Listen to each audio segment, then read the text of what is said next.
gente falar de cultura e políticas públicas, né, a gente tem que primeiro pensar um pouco o que a gente está querendo dizer com cultura, né, problematizar essa noção e também problematizar políticas públicas, né? São termos rotineiros que a gente usa cotidianamente, mas que nem sempre a gente reflete sobre eles, a gente deixa muito claro o que está entendendo sobre eles. Então, eu sou a Adriana Facina, Antônio Carlos, os coordenadores, e o Antônio vai apresentar um pouco para vocês como esse curso surgiu.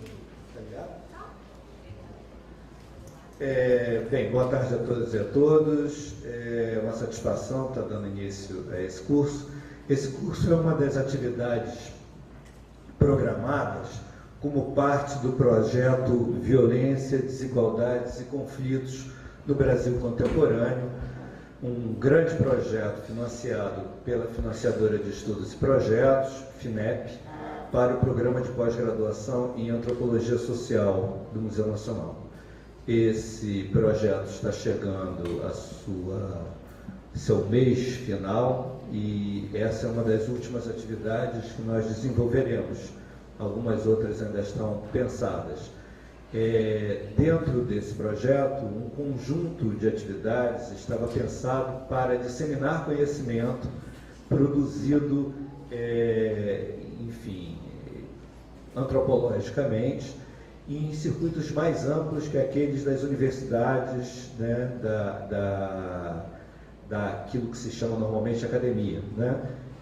A gente tinha como tarefa e objetivo fazer com que o conhecimento pudesse circular mais amplamente, debatendo com o movimento social, com gestores públicos, enfim, com uma rede ampla de atores envolvidos nos diversos temas que esse projeto abordou dentro desse guarda-chuva mais geral.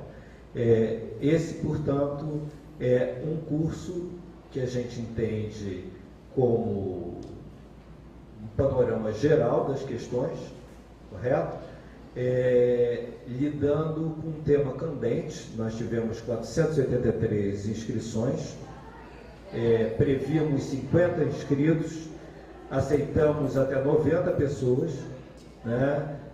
O que, dadas as nossas condições logísticas, é sempre uma temeridade. O ar acabou de quebrar, né? Esse não é o melhor auditório para um curso dessa natureza, mas não havia outro espaço disponível nesse período.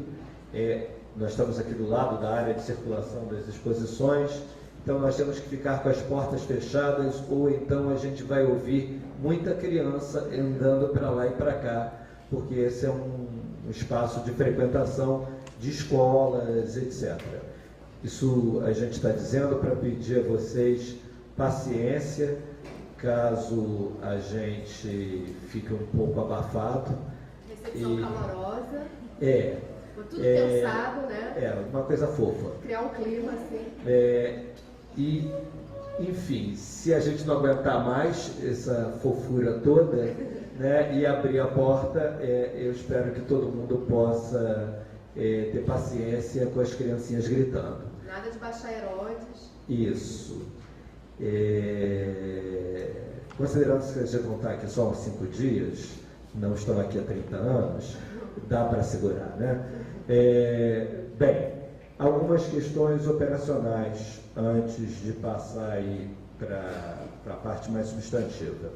Muitas pessoas chegaram, nós já estávamos aqui atrás, eu provavelmente repetirei isso, já estávamos aqui na frente, quero dizer, eu provavelmente repetirei isso mais tarde, né?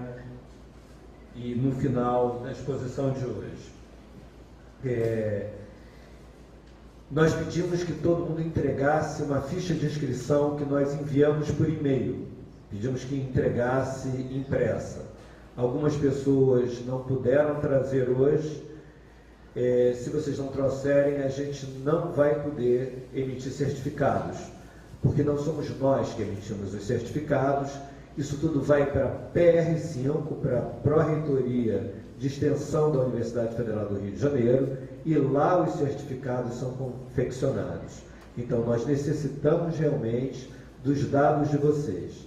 Lá atrás tem uma ficha, tem uma lista de presença que vocês deverão assinar a cada dia, porque também isso vai junto com o material para a certificação. E, por fim, há uma ficha de avaliação que eu entreguei a algumas pessoas, que também deverá ser entregue no último dia, para que sirva a confecção de um relatório geral do curso e que também é a base do processo de certificação. Assim nós aprendemos agora.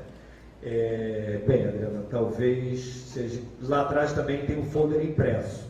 Quem não pegou pode pegar, tem material para ir para esses dias todos. E tem um número bastante razoável. Passamos então a ideia, a concepção dos dias e depois a gente entra na expressão da gente? Então, a gente pensou nesse curso, né, para falar de cultura e políticas públicas, que ele pudesse ser expressão de um diálogo que a gente considera fundamental entre o que é produzido na universidade e o que é produzido em termos de conhecimento em movimentos sociais, no ativismo cultural, digamos assim, né? Então, a gente começa hoje com essa exposição mais conceitual, né? Como eu falei, problematizadora das noções de cultura e políticas públicas. Amanhã a gente vai ter a professora Daí Rocha, que está aqui com a gente, né? Que é professora da PUC e da UERJ, falando, dando um panorama sobre as políticas públicas no Brasil, como é que surgiu para a cultura, como é que surgiu essa história de tratar a cultura como política pública, qual a origem disso, né? No terceiro dia, a gente vai ter aqui o MC Leonardo, que é presidente da APA-FUNK, da Associação dos Profissionais e Amigos do Funk, falando sobre cultura e movimentos sociais urbanos no Rio de Janeiro, né, políticas públicas, quer dizer, como que os movimentos sociais reivindicam políticas públicas, como que elaboram estratégias para conseguirem influenciar na dinâmica de elaboração de políticas públicas e outras questões, né, pertinentes a esse tema mais geral. No dia, eu já não lembro as datas, tá, gente? No dia seguinte, a gente vai ter conosco o Veríssimo Júnior, que é diretor do grupo Teatro da Laje, que é um grupo que existe há mais de 10 anos na Vila Cruzeiro. E o Veríssimo, ele também é professor da rede pública de ensino, né, professor de artes. Então vai falar também, né, dessa experiência do que é produzir cultura nas periferias do Rio de Janeiro, as dificuldades e as vitórias, né, que se consegue através disso. E por fim, no último dia, a gente vai ter o Alan Brum, que é coordenador do Instituto Raízes em Movimento, que também há mais de 10 anos atua no Complexo do Alemão, falando sobre cultura em áreas pacificadas, o que mudou, o que tem de novo aí nesse cenário, né, e como que os movimentos culturais de áreas pacificadas estão lidando com essa questão da presença de uma ocupação policial nesses territórios. E na parte da tarde, no sábado, a professora Ana Lúcia N, da UF, a gente não colocou no folder, mas vai ser uma aula show, como pedimos a ela, porque ela é uma pessoa extremamente performática, aguardem, vocês verão. Vai falar sobre políticas culturais no contexto urbano contemporâneo. E para encerrar o curso, dia 18 de maio é dia da luta antimanicomial, que é uma luta política importantíssima, né? Se existe um segmento social que é extremamente criminalizado, que sofre preconceito, os loucos, né? A população, sobretudo os usuários do sistema público de saúde. Então, a gente vai ter aqui como representação das possibilidades da cultura nessa luta, a apresentação do ponto de cultura Bloco Loucura Suburbana. Eles vão ter uma conversa aqui com a gente, vão se apresentar ao vivo e a cores e com muito som, fechando o nosso curso. Então, essa é a nossa programação. Como vocês veem, é uma programação extremamente condensada, densa, com muita novidade. A gente não vai voltar em um assunto, né? Cada dia é um assunto diferente. Por isso que a gente pede que vocês estejam presentes em todos os dias. Algumas pessoas já comunicaram que não vão poder estar em todos, vão faltar um dia, mas assim, né? Realmente acho que o máximo que se pode faltar é um dia, e mesmo assim uma pena, né? Eu vou perder um conteúdo fundamental. O Antônio disse, né, que a gente teve 483 inscritos. E o mais bacana de tudo, a gente ficou lá ralando, lendo todos os currículos, né, de vocês, foi ver que a gente teve uma diversidade muito grande em todos os sentidos nessa procura. Diversidade de faixa etária, diversidade étnica, diversidade de pertencimento territorial na cidade, mais do que na cidade, na região metropolitana do Rio de Janeiro, diversidade de inserções, tem gente que atua no Estado, pessoas que estão atuando na sociedade civil, movimentos culturais diversos, né? Formas artísticas diversas também, gente de artes plásticas, de dança, música, teatro. Então isso foi muito importante, né? Para a gente ver como que, na verdade, discutir essas questões é algo que está disseminado por várias formas de ativismo cultural, de ação cultural. Aí foi muito difícil selecionar dentro disso, né, aqueles que a gente achava que estavam mais dentro do perfil, né? A gente priorizou muitas vezes sujeitos que não estão assim, uma experiência tão larga de atuação no campo, mas onde a gente via que um curso como esse podia trazer questões que iam ser inspiradoras para o trabalho na vida da pessoa. Então, acho que em relação ao curso era mais ou menos isso, né? Apenas uma observação, o curso está sendo filmado, as palestras vão ser todas filmadas e, oportunamente, as palestras serão editadas e colocadas disponíveis na internet, tá? Para download, para assistirem, faz parte dos nossos compromissos aí de financiamento. Esse curso conta ainda com suporte da Fundação de Amparo à Pesquisa do Estado do Rio de Janeiro, através de uma bolsa cientistas do nosso estado, né? É isso. Bom, então a gente vai fazer a seguinte coisa, né? Eu vou, durante um tempinho, propor aqui um bate-papo nosso sobre essa noção de cultura. Em seguida, o Antônio vai falar sobre o que é política pública, né? Como é que a gente lida conceitualmente com isso. E na segunda metade do nosso encontro, a gente vai abrir para questões, debates, né, para que vocês possam se colocar. Então, assim, dada a quantidade da turma, a gente não pode fazer o formato que eu particularmente gosto mais, que é o formato, né, em círculo. Não vai dar para a gente fazer isso, mas eu gostaria, assim, que as pessoas que estão lá para trás pudessem se aproximar um pouco mais, né, sentar mais aqui para frente, para a gente poder ver vocês também, né? Isso dá uma sensação melhor.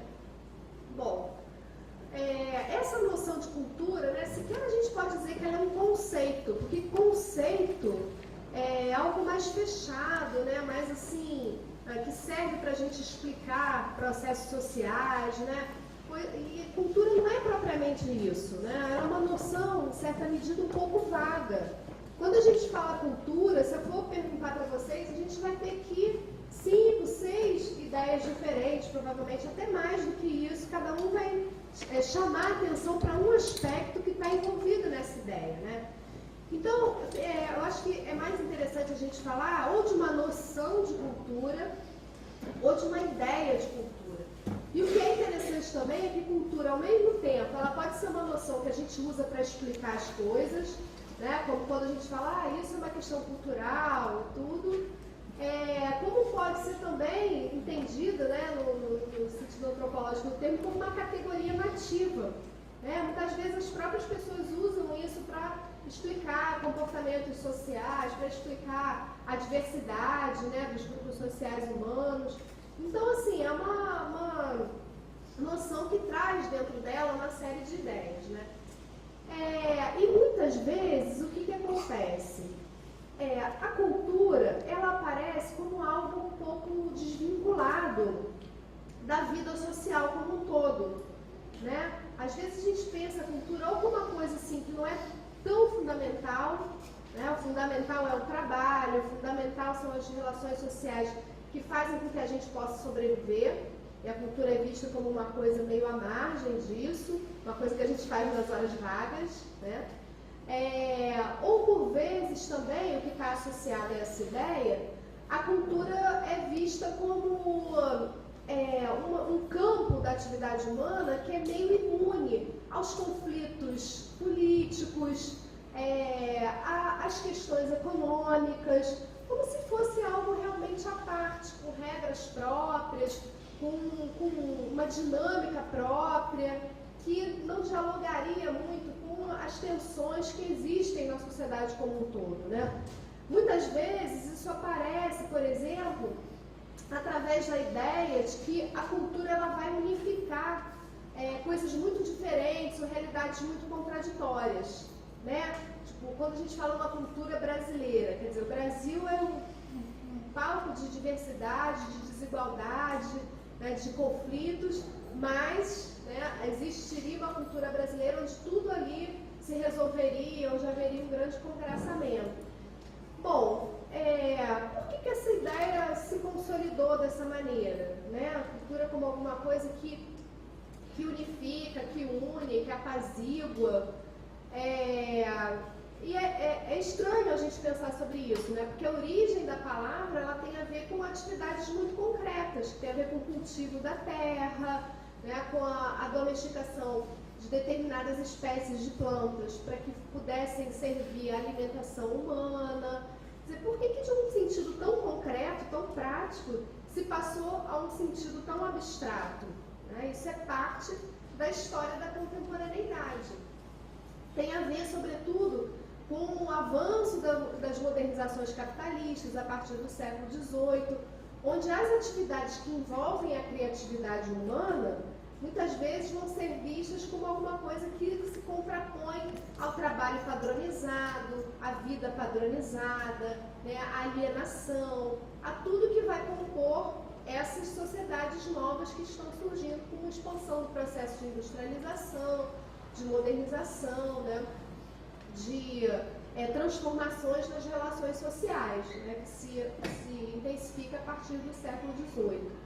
Bom, nesse sentido aí, cultura vai aparecer sobretudo como algo relativo às artes, à filosofia, né, às coisas do espírito, como se falava na época, coisas do espírito, não no sentido do Chico Xavier, do termo, né, mas no sentido disso, assim, né, coisas que eram, trabalhos humanos que eram considerados mais elevados e mais nobres do que outros.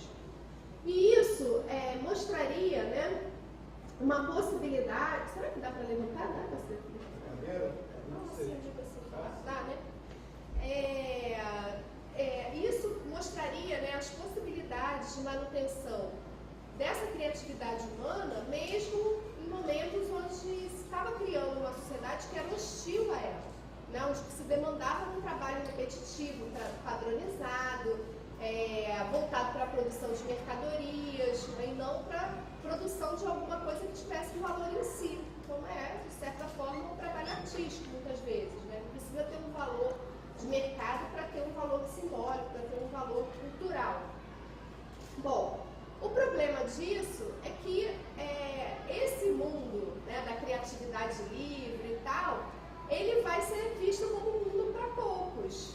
Né?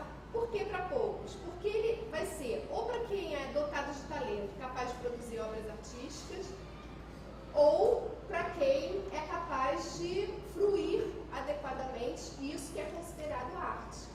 Isso daí é parte da formação do mundo contemporâneo, das ideias que constroem o campo artístico literário. Né? Quando a gente pensa em arte, que é uma categoria também típica do nosso tempo, da nossa sociedade, a gente pensa em algo circunscrito, né? Coisa que não existe em outras sociedades. Muitas vezes o que a gente chama, sei lá, de arte indígena não era visto como arte, eram objetos de uso cotidiano ou de uso ritual, aos quais depois se foi atribuído esse sentido. Então é uma maneira muito particular de ver esse tipo de trabalho, né? Que tem um período histórico que a gente consegue identificar onde isso surgiu e tem toda uma ideologia que acompanha essa formação.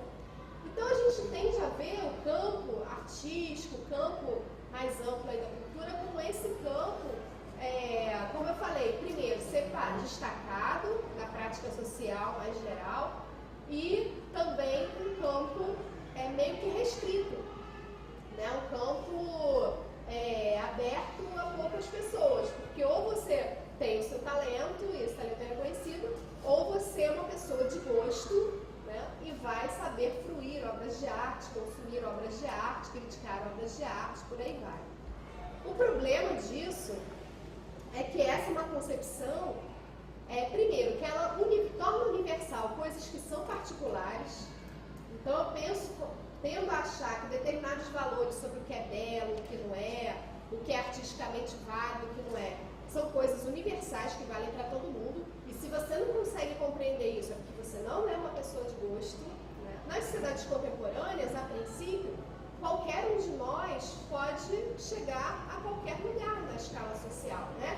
Se você não consegue dinheiro para comprar uma Ferrari, o problema é seu, você não trabalhou o suficiente, não se dedicou, mas ela está lá, você pode ser adquirida, não é? Então, assim, os mecanismos de distinção social, de marcar quem é elite, quem não é, quem está no topo, quem está embaixo, são muito fluidos comparados com as sociedades antigas, né, modernas, onde às vezes até mesmo a cor da roupa já identificava quem era nobreza, quem era plebe. Isso se rompe na sociedade contemporânea. O que vale é, sobretudo, o poder econômico. Só que existem outros mecanismos que vão fazer com que, além do poder econômico, a gente tenha outras formas de distinção social. E a cultura, muitas vezes, é uma delas, né? Então, você cria todo um conjunto de obras, de referências que são canônicas, que a gente vê assim como, né, universais, e aí quem conhece, quem entende, quem frequenta, quem frui, né, quem consome isso, faz parte de uma elite do gosto.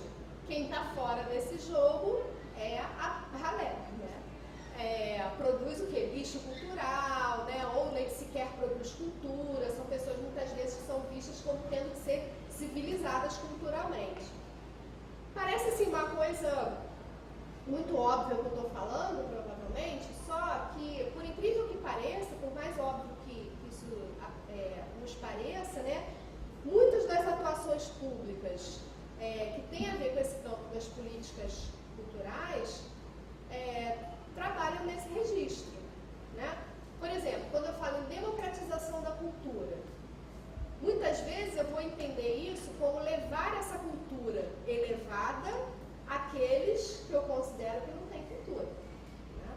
Então eu pego, invisto um dinheiro e levo uma orquestra sinfônica para tocar lá em Manguinhos, né? Porque eu entendo que as pessoas dali, né, não têm acesso àquela cultura, então eu vou lá, faço uma apresentação e acabou. Isso, para muita gente, seria uma ação de democratização da cultura. Quer dizer, você está entendendo democratização da cultura não uma produção cultural que parta de discussões horizontalizadas, que respeitem os valores de grupos sociais, né, práticas inseridas nos territórios específicos, mas sim a possibilidade de acesso àquilo que é considerado como autocultura, como, né, os elementos mais universais e mais amplos, né?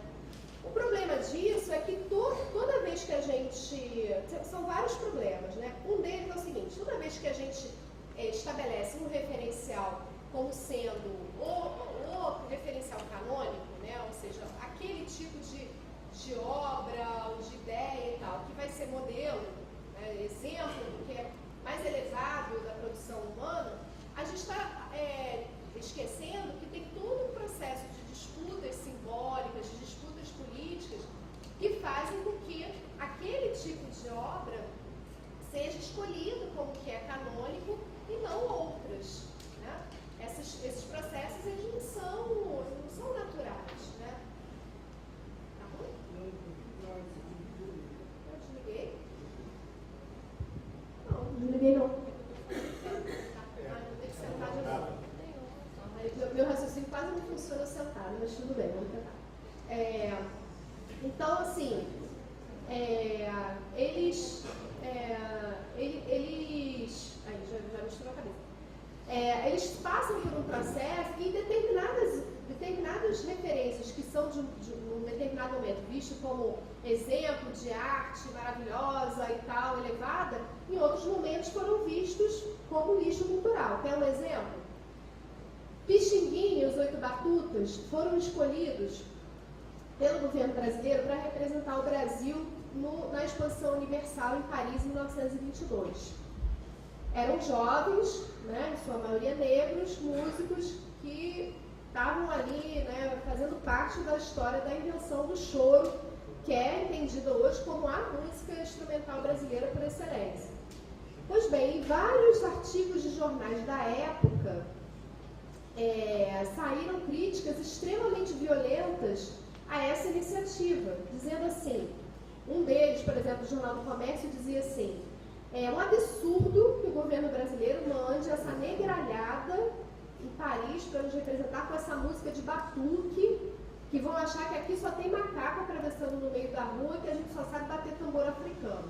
Ele está falando do chorinho, né? Que hoje jamais alguém se referiria ao chorinho, muitas vezes ao contrário, você usa o chorinho para se contrapor ao funk, né, para se contrapor a outras formas musicais de hoje, para dizer, olha como o chorinho é maravilhoso, é elevado e tal, só que nem sempre foi assim, né?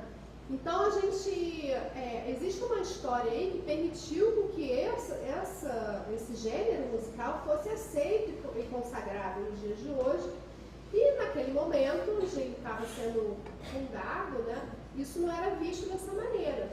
Das práticas sociais mais correntes, né, cotidianas, elas estão junto disso, né? E, portanto, a cultura é palco de disputas, né, de vários níveis, disputas políticas, disputas simbólicas, disputas econômicas, inclusive, muitas vezes. Ela não é alguma coisa ingênua, não é alguma coisa que está imune a isso. Portanto, é complicado a gente trabalhar com parâmetros universais, né, achando que levar esse parâmetro universal ao maior número de pessoas possível é simplesmente a atuação assim, mais democrática, né, e mais importante que a gente pode fazer no campo da produção cultural. E outra coisa também é que há toda uma história que explica essas consagrações, né? Hoje ninguém seria capaz de negar que o samba, por exemplo, é uma música que é uma referência nacional, faz parte da identidade nacional brasileira, tal como ela foi construída. No entanto, isso não é naturalmente assim. Isso tem uma história onde a intervenção do Estado vai ser fundamental. Principalmente o período de 30 a 45, né, o período Vargas, onde você tem todo um esforço em consolidar símbolos nacionais, seja os símbolos mais patriotada, tipo Tiradentes, Duque de Caxias, seja símbolos da cultura popular, né? E o samba vai ser parte disso. Só para a gente também ficar com mais um exemplo assim, para explorar, né? No início dos anos 30, Wilson Batista, que é um compositor, né, um dos maiores compositores da música popular brasileira, né, sambista, malandro, negro, ele compôs uma música que chamava Lenço no Pescoço, né, que ele dizia assim: um chapéu de lado, tamanco arrastando, pô, você podia cantar, né, Virginia? Lenço no pescoço, uma gravata que eu tenho no bolso, eu passo gingando, provoco o desafio, eu tenho orgulho de ser tão vadio, né? Então, assim, ele está fazendo um elogio da malandragem. Bom, isso daí desencadeou uma polêmica dele com o Noel Rosa, poeta da Vila, que também era um malandro, mas gostava de fazer de bom moço, que compôs para ele de volta uma música chamada Rapaz Folgado, onde ele fala: propõe ao povo civilizado não te chamar de malandro, e sim de rapaz folgado. Malandro é palavra derrotista, que só serve para tirar todo o valor de um sambista. Né? Então, assim, isso desencadeou uma polêmica, eles, né, ficavam respondendo um ao outro na música, o Noel Rosa compôs Palpite Infeliz nessa briga toda e tudo. Pois bem, até aí morreu o Neves. O que acontece? Em 1940, o mesmo Wilson Batista, que tinha feito toda essa elogio da malandragem, ele não só fez, como fez e reafirmou, porque ele ficou debatendo com o Noel Rosa. E lembrando que durante todo esse processo há uma forte perseguição a essa malandragem, né? Toda uma desconstrução dessa ambiência malandra em vários territórios da cidade, sobretudo na Lapa e tudo, né? Em nome da criação de uma classe trabalhadora ordeira e civilizada, como diz o Noel Rosa lá. Em 1940, o mesmo Wilson Batista, em parceria com a Ataúfo Alves, ganha um prêmio do Departamento de Imprensa e Propaganda do Brasil, que era um órgão vinculado ao Ministério da Justiça, com o samba O Bonde de São Januário, né, que é o próprio samba de elogio da vida do trabalhador, né, que ele fala, o bonde de São Januário leva mais um operário, sou eu que vou trabalhar. E ele ainda se refaz no passado, porque ele fala, antigamente eu não tinha juízo, mas hoje eu penso melhor no futuro, graças a Deus, virou cristão, né? Sou feliz, vivo muito bem, a boemia não dá camisa a ninguém. Né? Então, é claro que tem toda uma versão malandra dessa história, né? Que ele dizia que ele cantava, sou mais um otário, sou eu que vou trabalhar, não, mas enfim. O que ficou foi que essa música se consagrou como um hino, né, do samba louvando o trabalho e tal. Quer dizer, para o samba se tornar a música nacional por excelência, né, também passou por interferências que, se por um lado reprimiam a ambiência que gerava um certo tipo de samba que não se adequava a essas exigências do Estado Novo, por outro lado, também incentivava, através de prêmios, concursos e tal, aquele samba que valia a pena. Então, bom, se eu vou ganhar um dinheiro compondo um samba, para os trabalhadores se viver como malandro está meio difícil, né? Não deixa de ser uma malandragem compor um samba desse também. E aí, ajudar esse gênero a se transformar num gênero nacional. Então, é muito importante a gente ter em vista esses meandros, né? Para a gente entender a cultura como um campo de disputa. Né? A cultura não é algo ingênuo. Em nome da cultura, a gente pode fazer muita coisa emancipadora, mas também podemos cometer muita violência simbólica, podemos reafirmar mecanismos de distinção social fortíssimos e às vezes até mais intransponíveis do que os mecanismos econômicos, né? Quando a gente marca aquelas fronteiras, aquela sacralização, né? Por vezes não adianta só você dizer que um espaço cultural é público e aberto. Só da pessoa entrar ali e não compartilhar daqueles códigos, ela se sente mal, ela se sente oprimida. Né? Isso acontece muito em bibliotecas, por exemplo, né, tradicionais, onde o cara deu um pio, já vem alguém para dizer que não pode e tal, que não pode sentar daquele jeito, né? A biblioteca do CCBB, por exemplo. Né? Não tem como você não se sentir meio cerceado ali. Né? Então, democratizar isso não é só dizer, olha, tem um centro cultural aqui aberto, de graça, biblioteca funcionando. Isso não é suficiente. Né? Porque aquilo ali tem que fazer sentido, aquilo ali tem que estar referido a práticas. Então, não dá para a gente pensar cultura sem pensar que cultura é parte das práticas sociais. Né? É nas práticas sociais que a gente reinventa o cotidiano, que a gente relê, né? Transforma visões de mundo, atribui valores às coisas, e a cultura é parte disso. Só para já ir encaminhando aí para o encerramento da minha fala, eu queria trazer algumas reflexões especificamente sobre o que é pensar cultura e ações culturais em periferias e em favelas, né? Qual esse contexto aí que a gente vem trabalhando, né? Vendo o que está se colocando, né? Eu acho que se tem territórios na cidade que são particularmente atingidos por formas de ações violentas, simbolicamente falando, por meio de ações culturais, são esses territórios. Né? Muitas vezes em nome de, por exemplo, tirar jovens do tráfico, né? Pacificar essas camadas da população, trazer civilização, trazer valores civilizados, se comete uma série de intervenções, né, que têm consequências extremamente sérias. Então, eu vou trazer assim, mostrar só 2 exemplos que vêm de pesquisas minhas de trabalho de campo. Né? O primeiro exemplo que eu vou comentar aqui rapidamente vem da minha pesquisa de mapeamento da produção cultural da favela de Acari. Né? E o segundo exemplo do mapeamento da produção cultural das práticas de letramento do Complexo do Alemão. Então, vou dar um exemplo de cada um aí e depois encerrar, fechar. Bom, quando eu estava fazendo a pesquisa de mapeamento da produção cultural na favela de Acari, nos anos de 2010 e 2011, uma das entrevistas que nós fizemos foi com a diretora de uma ONG que tem no nome da ONG, eu não quero citar porque assim, não é exatamente uma fala de crítica a essa ONG especificamente, mas a um tipo de atuação cultural que é frequente. Essa ONG leva a Acari no nome, mas não fica dentro da favela, né? Fica nas cercanias.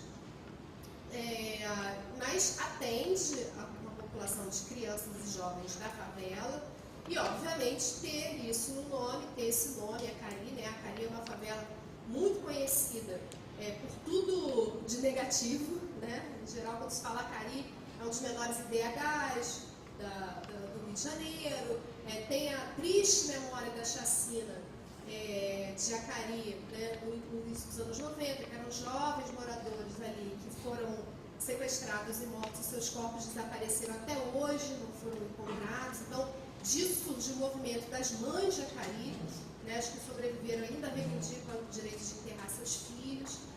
Pois bem, nesse contexto todo, mas por outro lado, Acari tem uma região que tem uma história em relação ao samba, tem uma história muito importante em relação ao surgimento do funk carioca, tem grupos culturais dos mais diversos, ligados a hip hop, teatro, enfim, né, uma infinidade de coisas lá, como a gente pode ver na pesquisa. Bom, essa diretora dessa ONG, ela é uma diretora foi uma diretora de escola, uma diretora aposentada de escola, né? E ela, no discurso dela, quando ela explica a atuação da ONG, ela fala assim, olha, nós aqui oferecemos cultura a essas crianças e jovens, porque aqui não existe nada.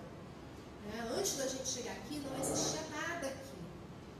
Se você queria ir numa exposição, você tinha que pegar um ônibus para ir para o centro da cidade. Queria ir para um cinema, tinha que pegar um ônibus para ir para ver um filme de cultura. Né? Então, nós oferecemos isso. Né? E aí a gente perguntou, mas tem aula de música lá, né? Mas que tipo de música que é ensinada? Eu falei assim, a gente ensina violino, mas é música erudita, só música clássica? Não, a gente também ensina música popular, mas o popular da melhor qualidade. Né? E ela citou, Pixinguinha, por exemplo. Né? E aí, em determinado momento, no depoimento, ela fala assim, olha, as crianças, aqui, a nossa atuação é tão potente que as crianças, quando chegam, depois de um tempo aqui, por exemplo, elas não querem mais saber de funk. Porque elas, quando vêm para cá, só trazem o funk. E mais, ela passa a rejeitar os coleguinhas que dançam funk, que cantam funk. Porque eles veem que aquilo ali não é uma atuação legal, né? Não é uma coisa legal. Quer dizer, sem discutir as intenções, que são as melhores, né? Mas como diz o sábio ditado, de boas intenções o inferno está cheio, esse discurso da cultura como que civiliza, como que apazigua, como que dociliza, né, como que é capaz de superar os problemas sociais por si só e tudo, na verdade se comete toda uma violência simbólica de apagamento do que aquelas crianças trazem de cultura, das suas referências culturais, das suas referências territoriais. Acari, por exemplo, é uma favela extremamente negra. Essas crianças trazem nos seus corpos toda a história da diáspora africana, com as suas técnicas de dança, que são extremamente elaboradas. Quer dizer, você pegar tudo isso e dizer, meu filho, você tem que dançar balé, porque isso aqui que é dança de verdade, né? Você tem que abandonar essa sonoridade de tambor e tortar seu pescocinho e tocar um violino, né? É uma coisa extremamente cruel, inclusive as consequências disso. Que a maioria das crianças e jovens que passam por projetos não vão ser músicos profissionais e tal, assim como as crianças de classe média que vão para as academias de dança também não serão. Só que para uma criança de classe média aquilo é mais uma experiência, no currículo é uma maneira de ocupar o tempo quando seus pais estão trabalhando e tal. Para uma criança de camada popular, aquilo é questão de vida ou morte. Né? mas é a questão, muitas vezes, de você poder ter uma vida totalmente diferente com a qual você sonha todos os dias. Então, você vende esperança, né? Vende sonho, ao custo de você abandonar suas referências, abandonar sua identidade, abandonar sua vinculação com o território. Bom, esse é um dos exemplos. O outro exemplo que eu queria trazer é de uma entrevista que eu fiz, né, com o MC Calazans, que é um jovem morador do Complexo do Alemão, extremamente ativo, uma liderança comunitária importante hoje lá, onde ele fala... Ele faz no depoimento dele uma observação muito interessante, né? A gente fez uma entrevista assim, sobre história de vida e tudo, e ele falando lá sobre enfim, né, a atuação dele e tudo. E tem uma hora que eu pergunto assim, bom, e como você definiria assim, a cultura do Complexo do Alemão, as culturas aqui? Porque tem todo um discurso, sobretudo em áreas que recebem unidade de polícias pacificadoras, não consigo nem falar, de polícia pacificadora, mudar até esse nome, ainda mais essas últimas semanas aí, tá meio em crise, o negócio tá feio.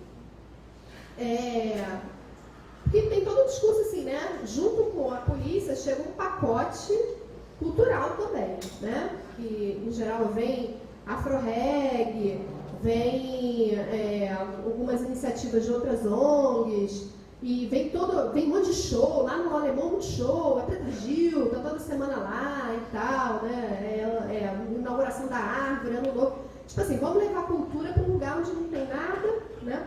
Os grupos culturais que já atuam ali há décadas são desconsiderados, né? Eu acho, por exemplo, uma coisa impressionante você ter nas estações de teleférico do Alemão vários painéis de grafite que são feitos no Estúdio Cobra, que é um estúdio maravilhoso, mas é de São Paulo, né? Sendo que o Complexo do Alemão é particularmente conhecido por ter grupos fortíssimos de grafiteiros, artistas sensacionais, como Davi Amém, por exemplo, né? Um cara super conhecido. Por que esse não tem um grafite bom? Enfim, não sei nem se ele aceitaria também, mas tudo, né? De qualquer maneira, não deixa de ser estranho isso. Então, pergunto para ele, né? Porque tem todo esse discurso, né? Que não tem nada e que, junto com o PT, essas coisas têm que chegar. E aí ele fala o seguinte, na fala dele, ele diz assim, a cultura aqui, na favela, ela está muito ligada às práticas da gente de todo dia. Né? Então, posso te dizer que a gente tem aqui uma cultura da sobrevivência. Como assim? Né? Se todo mundo tem que ter net e não tem net para todo mundo, a gente faz o gatonete. Né? Se não tem água para todo mundo, a gente vai emendando o cano até a água chegar no topo do morro. Né? E por aí vai. Quer dizer, se não tem computador para todo mundo, a gente inventa a Lan House. Né? A criação, né, que teve... ganhou campo, sobretudo nas favelas. Então, antes de tudo, a gente tem que compartilhar as coisas, né? A gente tem que ter uma cultura de solidariedade para todo mundo poder ter acesso. E a cultura para a gente é isso, né? Como você cria mecanismos de fazer da própria vida elementos de sobrevivência, de resistência, né? Então, a gente não vê o samba como uma coisa separada disso, a gente não vê o hip hop como uma coisa separada disso, a gente não vê o funk como algo separado disso, a gente não vê a capoeira. A cultura está totalmente inserida nessas nossas práticas porque a gente precisa ser criativo para poder sobreviver, né? Então é uma cultura da sobrevivência. Então, só para encerrar aqui, né, minha fala, eu queria trazer uma reflexão de um antropólogo norueguês chamado Frederic Barth, né, que ele diz o seguinte, que a criatividade, ela é, antes de mais nada, a luta dos sujeitos contra as resistências do mundo. Tá? Então, você ser criativo, você inventar, você fazer da vida algo mais do que, né, um cotidiano quase que mecânico de acordar, garantir o seu sustento, dormir, né? Ser só um corpo biológico, né? Que na verdade é só o que é necessário para o sistema que a gente vive, né? A maioria de nós não precisaria ser mais do que isso. Mas a criatividade aparece ali como uma maneira de reinventar esse mundo, de tentar trazer sentido, né, e transformar sentidos desse mundo. Então, nesse sentido, é muito perigoso a gente olhar para esses processos de criatividade, que são essa luta contra a resistência do mundo, e olhar para eles e achar que eles são lixo cultural, que eles têm que ser apaziguados, que eles têm que ser civilizados, né? Ou que eles não são bons o suficiente para contar né, como parte de um repertório de políticas públicas, de ações culturais efetivamente democráticas, né? Então, acho que era mais ou menos isso que eu queria falar.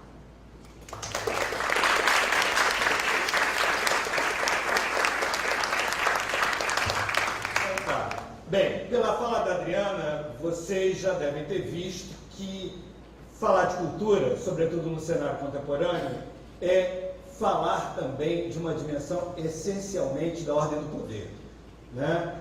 Quero pedir antes de tudo, isso é só para esquentar, mas eu quero pedir antes de tudo desculpas a vocês, eu estou aqui lutando com uma gripe, há não sei quanto tempo minha voz vai falhar, né? Queria, como eu já disse de início, repetir a vocês, para os que chegaram atrasados, pedir para, por favor, amanhã não chegarem, tá? 2, dizer que lá atrás, naquela mesa lá de trás, tem uma lista de presença que vocês precisam assinar todos os dias, porque se não assinarem, nós não poderemos emitir certificados, tá? Não precisa levantar agora, não, vocês podem fazer isso no final, tá? Lá também tem uma ficha de avaliação que vocês vão ter que entregar no último dia, e nós pedimos que vocês deixem em cima da mesa as fichas que nós enviamos por correio eletrônico, que nós pedimos que vocês trouxessem impressas para a gente dar encaminhamento ao processo de certificação. Pois bem, nós vamos entrar aqui no nosso jogral de hoje, no segundo termo da palestra, que são políticas públicas. Amanhã o professor Adair vai nos falar exatamente das políticas culturais. Então hoje é só uma espécie de aquecimento para a gente cair na... né? Aqui assim sempre tem essa coisa agradável, né? O Museu Nacional sempre traz esses momentos. Pensar que a família imperial vinha para cá porque era mais fresco. Imagino que é o resto, né? É uma gente muito desnorteada. Mas, enfim, quando a gente fala em políticas públicas, o que o cidadão comum, o que a gente pensa? Bem, se for falar em políticas, eu acho que geralmente a gente pensa em quê? Nas lutas partidárias, correto? Nas disputas que o que o jornal chama de política normalmente vai estar chamando atenção para a dimensão do jogo político partidário num cenário mais abrangente dos governos municipal, estadual e federal, nesse sistema federativo doido que é o sistema brasileiro, onde cada nível da União, cada nível da federação tem poderes para agir sobre os mesmos temas, legislar e agir sobre os mesmos temas, teoricamente de modo independente, tá? Ainda que muitas vezes os recursos provenham por meio da taxação de uma fonte única. Vamos voltar para isso. Mas, enfim, quando a gente coloca, no entanto, o públicas junto com política, mais frequentemente no que a gente pensa? Eu creio que, sobretudo para quem é gestor, para quem é militante, para quem está ligado a algum segmento social, como os amplos conjuntos de pessoas que lidam com variados aspectos do que sejam as políticas culturais, que são bastante abrangentes e heterogêneas, a gente vai pensar em quê?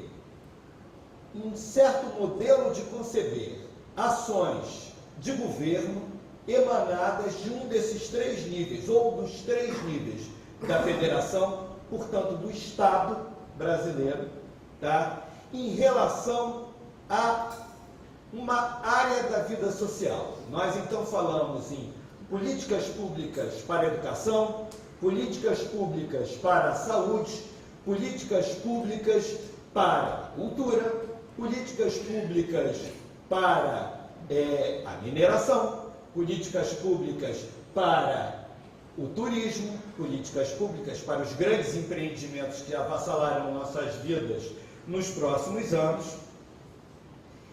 E muitas vezes, num cenário bastante recente, duas coisas, sobretudo de quem está preocupado em operar recursos a partir ou com essas ações do governo, tá? A gente vai pensar logo em duas coisas: editais, correto? Todo mundo que está ligado a algum tipo de ação, em algum momento da vida, esbarra com enviar uma proposta para um edital, né? Política científica, nós que vivemos na academia, vivemos fazendo pedidos de verbas, né? Vivemos respondendo a editais, bem como uma outra figura é hoje praticamente impossível da gente não pensar, e eu acho que ela é essencial para a gente pensar aqui nesses dias, que é a dimensão participativa, né? A participação nas políticas públicas, como a gente tem prescrito numa certa abordagem dessas diversas áreas da vida social dentro de um Estado nacional, como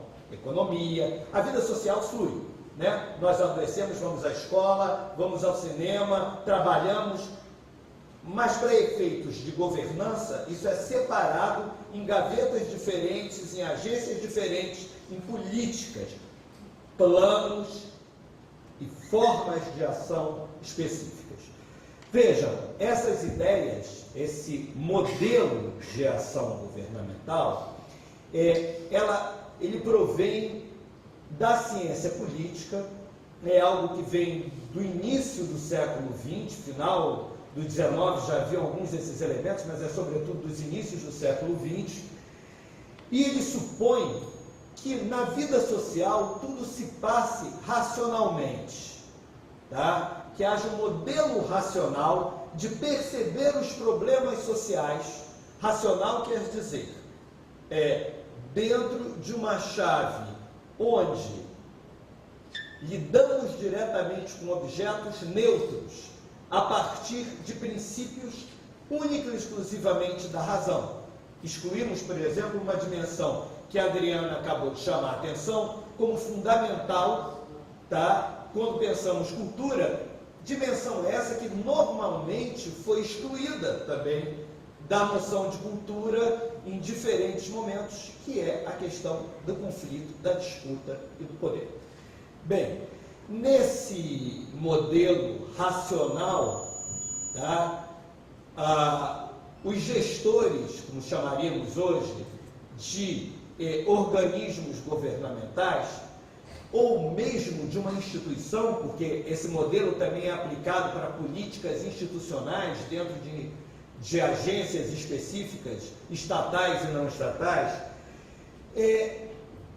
procurariam perceber que problemas existem numa certa esfera da vida social. Tá? Então,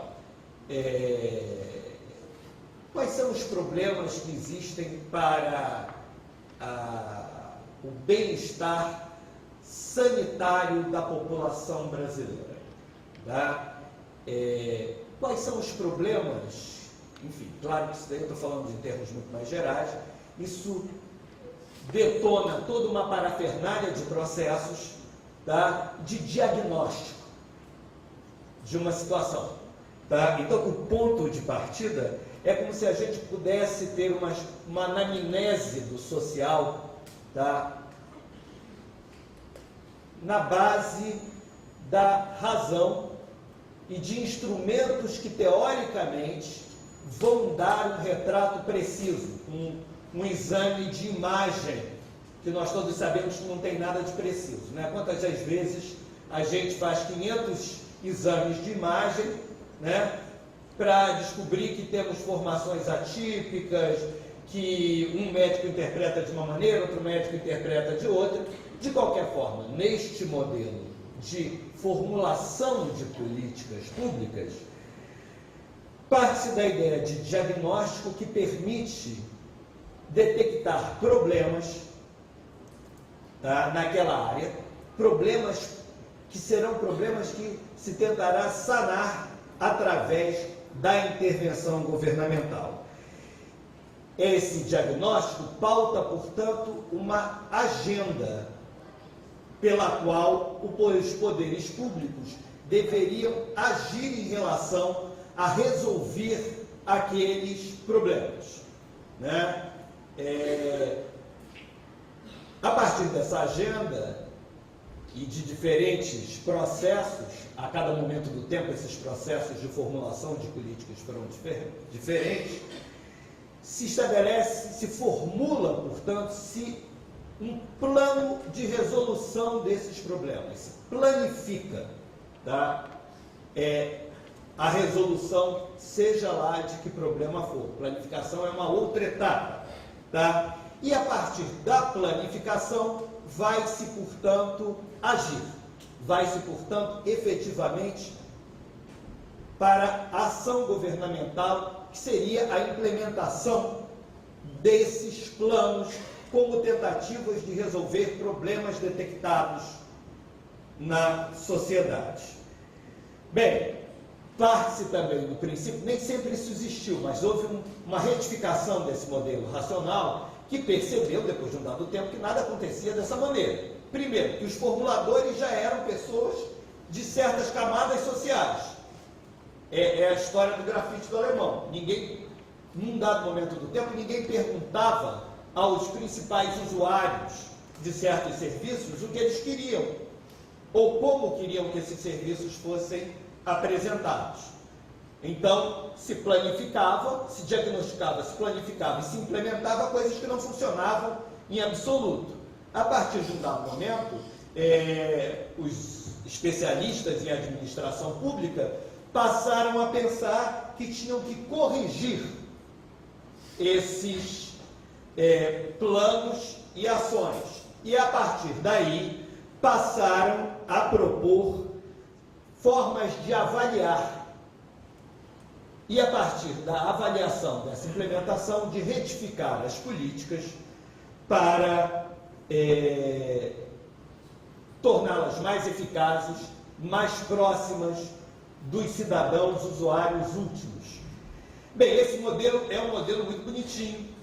Se o mundo fosse um mundo de autômatos, se as pessoas fossem todas homogêneas, se não existissem dissensões, né? Se não existisse hierarquia, estratificação, poderes diferenciados, visões de mundo diferenciadas presentes em quaisquer segmentos de quaisquer sociedades. Então, eu creio que esse modelo ele se combinou no caso brasileiro muito recentemente, sobretudo depois da retomada da democracia, em especial depois da Constituição de 1988, ele se recombinou com todo um conjunto de ideais voltados para a participação popular na definição de problemas geralmente é na definição dos problemas e na avaliação, naquilo que se chama controle social. Dificilmente a formulação, a etapa da planificação e da ação, ela é tão permeável à ideia da presença dos movimentos sociais, da sociedade civil no processo. Eu diria a vocês vão me dizer, não, mas tem uma série de consultas. Sim, esse modelo racional aí de gestão pública, quando combinado com certos ideais de democracia participativa, produziu uma coisa que hoje no Brasil se chama de abordagem sistêmica de problemas sociais. Tá?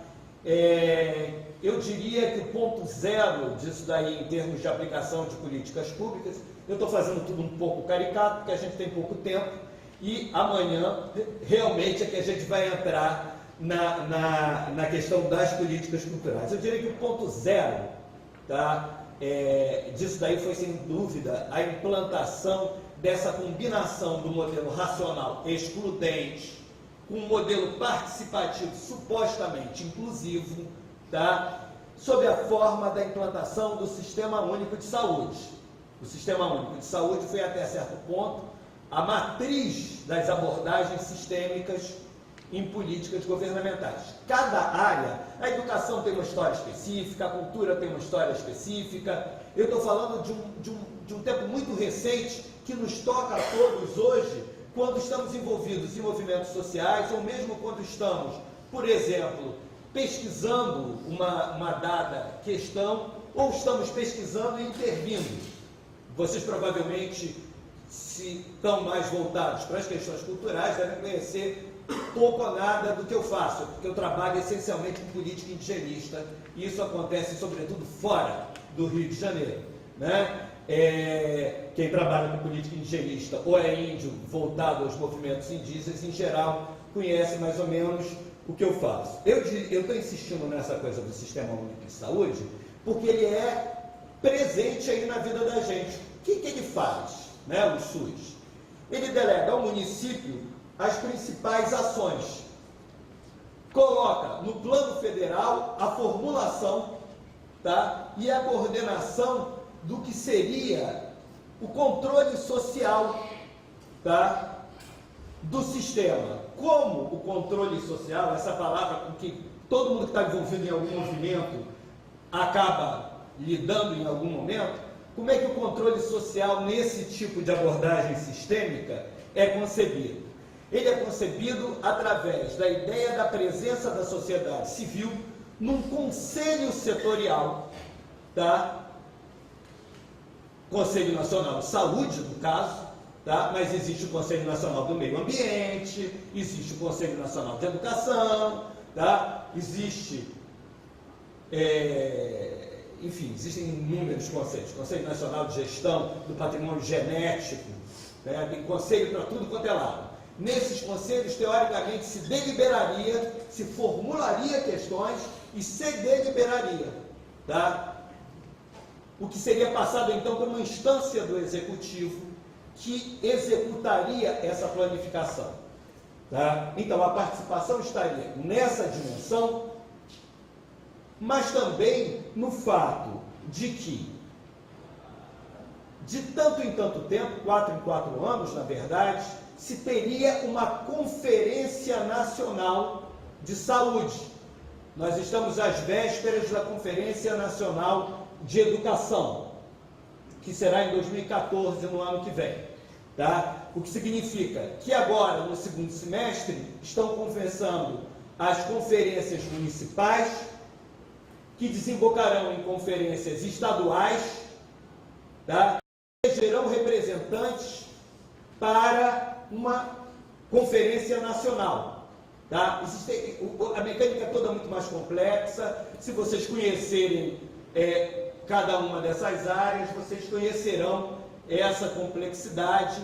Se vocês procurarem Conferência Nacional de Educação, eu estou falando de educação porque ela está bem ativa nesse momento, nesse processo de consulta, tá? Então, de certa maneira, as conferências servem a avaliar as ações pregressas, tá? Discuti-las e repropô-las.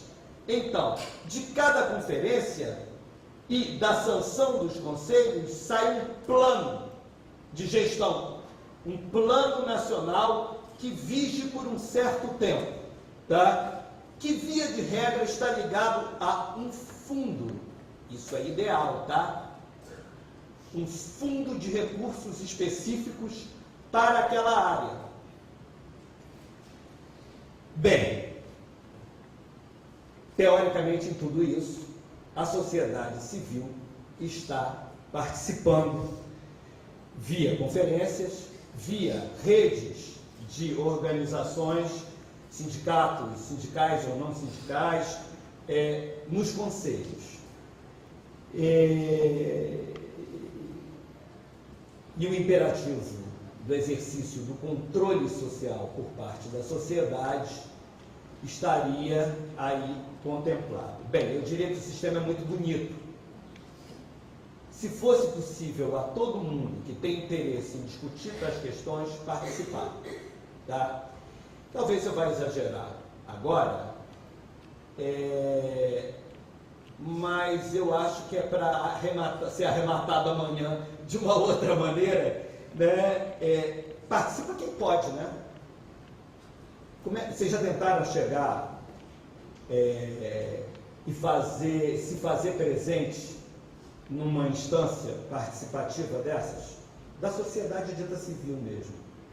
Um conceito muito complicado, né? Que tende a querer dizer que existe uma sociedade separada da política e do Estado, né? Uma sociedade organizada, onde não existe clientelismo, onde não existe familismo, onde não existe uma série de ismos que marcam a vida cultural, lato sensu, a história do Brasil, né? Nós todos sabemos o que temos direito em certas áreas, não todos, eu mesmo sei de uma porção de coisas, né? Aí já começa o número 1 do problema. Para participar você tem que ter informação. A informação não é partilhada, tá? Igualmente, sistematicamente. Mas está tudo na internet. Tá bom, isso é lindo, eu adoro quando dizem isso para índio, tá? Mas vocês todos têm acesso à internet agora nas suas aldeias, muitos têm. Só que 1 hora por dia, que é a hora que tem o gerador funcionando, tá? Vai se inscrever no Enem assim, tá? Se inscreve no edital todo digitalizado, tá? De uma lan house, cheia de vírus. Começa, assim, o que a antropologia como disciplina pode trazer é exatamente esse tipo de visão a partir do cotidiano, do dia a dia das pessoas. O gestor público em geral, se for formado nessa área de gestão de políticas públicas, ele terá muitas vezes uma visão, uma disposição muito generosa, acoplada a uma visão que às vezes é limitada pela sua própria base constitutiva, tá? E porque ele às vezes não vê no cotidiano ou não transporta da sua vida pessoal para a sua vida profissional outras coisas. Exemplo clássico, isso os antropólogos já estudaram, todos nós já sabemos. Quando a gente está desesperado para internar uma pessoa, eu hoje estou doente, estou só pensando em saúde, internar uma pessoa no hospital público. O que você faz? Você recorre, você escreve para o Conselho Nacional de Saúde, tá? Você escreve para uma organização popular, você procura um amigo, vai no Wagner Monte, ou vai, se for período eleitoral, vai no escritório de um deputado, ou recorre a alguém de uma associação religiosa, seja uma igreja, um terreiro de candomblé, ou seja, você recorre a relações pessoais ou de parentesco. Na hora do desespero, se você for ficar gritando pelos seus direitos, o seu paciente morre. Correto? Então, é assim que acontece em tudo. Se for emergencial, seja cultural ou sanitário, vai morrer. Então, nós todos lidamos com um mundo dicotômico, o mundo dos direitos, tá? O mundo dos princípios, que nós temos que fazer valer, mas em certas horas, por mais correto que se seja, a menos que você queira ser vítima e denunciar o que é importante para corrigir e para ampliar a democratização. Mas se você quiser ter certo tipo de resultado, você não tiver maiores preocupações morais, você vai lá e dá um truque, né? Você usa o recurso das redes de relações pessoais, que dependendo das situações é mais ou menos grave, é mais ou menos sério. Ora, para que eu estou falando tudo isso? Eu estou querendo dizer que nesse mundo teoricamente né, da detecção de problemas e da proposição de soluções ditas públicas, existe sempre uma margem imensa para a diferenciação social, dar mais condições a uns do que a outros de acessar direitos, tá, e recursos. Então, com isso, a gente já vai chegando, eu acho que eu já estou falando um bom tempo, já devo estar esgotando aqui o meu tempo. Com isso, a gente chega em algumas questões que eu quero deixar só. A gente fala o tempo todo em ou Estado, ou governo, ou município. Assim, a gente fala em unidades.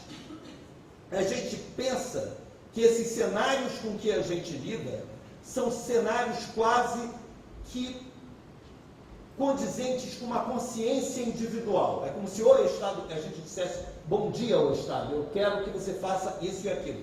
É uma caricatura? É uma caricatura. Mas isso quer dizer muita coisa.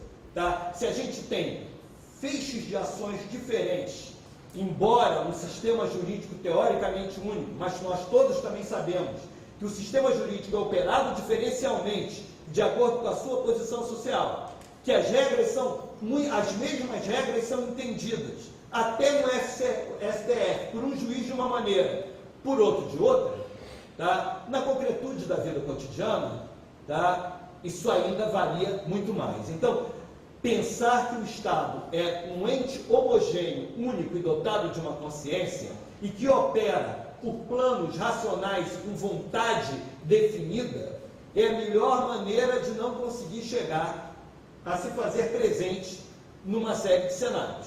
É óbvio que numa certa dimensão você tem que entrar no jogo, mas se não souber lidar com isso, vai ser complicado, porque o cenário, o Estado é uma ideia num certo plano, né? É uma ideia que fala em unidade, mas na concretude ele é um sistema de organizações contraditórias, cada um operando uma cultura organizacional específica, com uma legislação específica, que às vezes colide, tá?